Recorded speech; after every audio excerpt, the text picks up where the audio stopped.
Bienvenue, mesdames et messieurs, dans l'invité du jour. C'est une première. L'archipel du Cap-Vert vient d'organiser à Paris, en France, pour la première fois, une table ronde. Objectif, attirer les investisseurs étrangers. Et pour en parler, nous avons l'honneur et le plaisir de recevoir Luis Felipe Tavares. Il est le ministre cap-verdien des Affaires étrangères, en même temps ministre de la Défense. Il est notre invité du jour. Monsieur le ministre, bienvenue et merci d'avoir accepté notre invitation.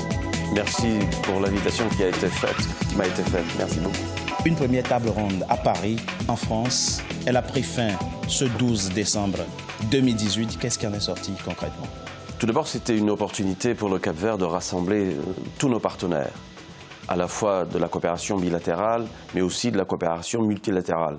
Et un résultat très positif, on a réussi à mobiliser un peu plus de 800 millions d'euros pour le développement de notre pays.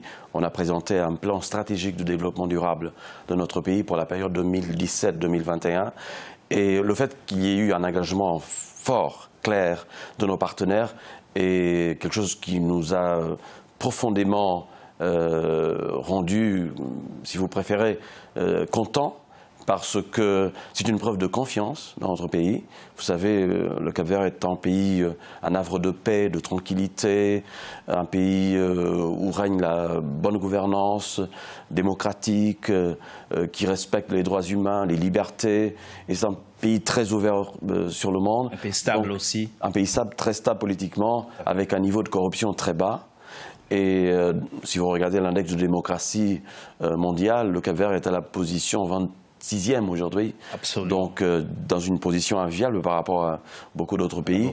Mais vous faites partie effectivement des bons élèves sur le continent, avec l'île Maurice, etc. Les Seychelles et Botswana, pour ne citer que ces exemples-là. Le Maroc est un pays aussi qui marche très bien. Mais l'importance, comme je vous ai dit, c'était de rassembler nos partenaires, passer un message de confiance pour les investisseurs. Nous avons de plus en plus d'investisseurs qui choisissent le Cap-Vert pour investir dans le tourisme, dans les énergies renouvelables. On veut transformer notre pays dans une immense plateforme de prestation de services au niveau international.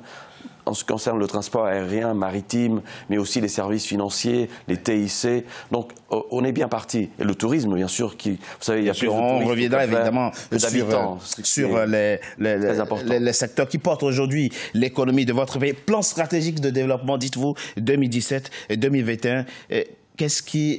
Quelle est la déclinaison de ce plan? Quels sont les acquis déjà, puisqu'il a été mis en place à partir de 2017? Ça a démarré déjà. Quel est le chemin déjà fait? Très bien. Quelles sont les grandes déclinaisons? Il y a des domaines très importants, par exemple les énergies renouvelables. Vous savez, nous avons une ambition de faire en sorte qu'en 2050, Cap-Vert puisse produire 50% de ses besoins en énergie avec l'éolien et le solaire. On est aujourd'hui à 25%. Et en 2050, on sera à 50%. Voilà un premier point positif dans le travail que nous avons mené depuis 2016 déjà.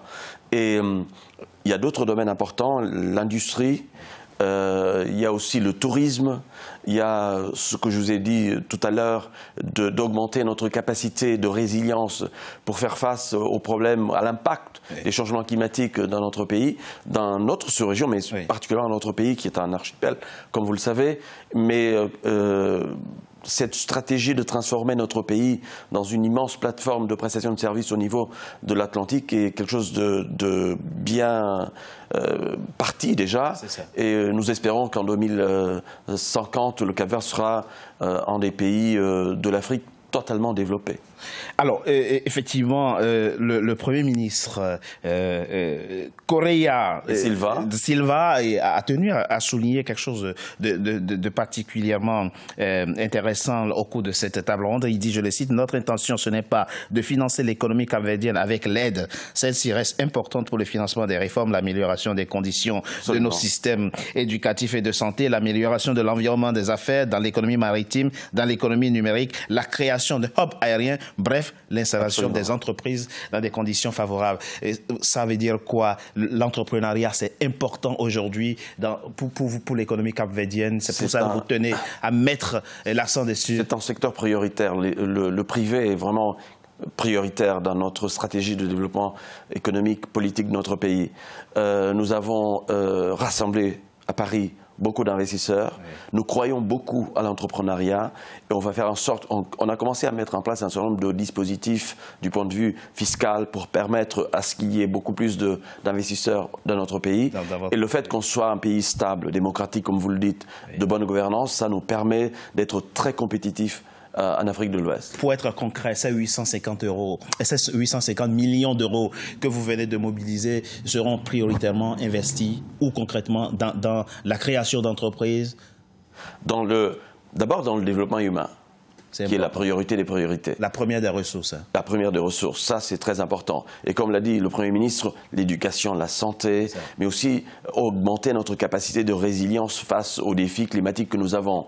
Mais le plus important, c'est créer un environnement pour les affaires qui puisse permettre l'augmentation des investissements dans notre pays. Oui. Et ça, c'est quelque chose qu'on a commencé de faire depuis 2016. Les résultats que nous avons jusqu'à présent sont encourageants. Et avec l'argent mobilisé à Paris, ça va nous permettre de booster davantage notre économie et surtout de la rendre beaucoup plus résiliente aux défis et aux chocs externes qui frappent beaucoup le Cap-Vert. Vous savez, on a une économie très petite, vulnérable aux chocs externes, mais on est plutôt bien parti. On est très confiant et on a passé cette confiance aux investisseurs qui ont répondu présent à la fois la coopération bilatérale, mais aussi multilatérale avec tous les partenaires du développement du Cap-Vert. Alors, très rapidement, monsieur le ministre, vous l'avez dit, votre pays, le Cap-Vert, est un pays très attractif. Et d'ailleurs, il est d'autant plus que le tourisme représente 25% du PIB de votre pays. Mais il y a un secteur qui est à la traîne, et vous allez nous dire pourquoi, c'est le secteur de la pêche, alors qu'il y a de vastes étendues, enfin, de vastes surfaces maritimes qui font plus de 200 fois la superficie absolument, mais c'est de la terre. Zone de transit des poissons, de passage. D'accord. On n'a pas de plateforme continentale comme vous le savez, donc c'est une zone de passage. On essaie de mobiliser avec nos partenaires. On vient de renégocier un accord de pêche avec l'Union européenne qui est très important pour nous et aussi pour l'Union européenne. Et dans ce cadre-là, on va essayer de travailler avec les communautés de pêcheurs du Cap-Vert pour essayer de faire en sorte que ces gens-là soient formés d'abord et après, les petites entreprises qui se sont créées depuis de très nombreuses années puissent avoir un cadre pour opérer et pouvoir produire pour vendre et créer de la richesse et des emplois, bien sûr. Et ça vous permettra sans doute de faire passer le secteur de la pêche à plus de proportions, en tout cas dans votre PIB, puisqu'aujourd'hui, il représente le secteur de la pêche. Oui, c'est essentiellement les services qui représentent vraiment la plus grosse part de notre PIB. Merci, Luis Felipe Tavares. Merci à vous. Je rappelle que vous êtes le ministre capverdien des Affaires étrangères, en même temps ministre de la Défense. Merci à vous. Merci. Mesdames et messieurs, c'était l'invité du jour. Merci d'avoir été en notre compagnie. À très bientôt pour un nouveau numéro de l'invité du jour.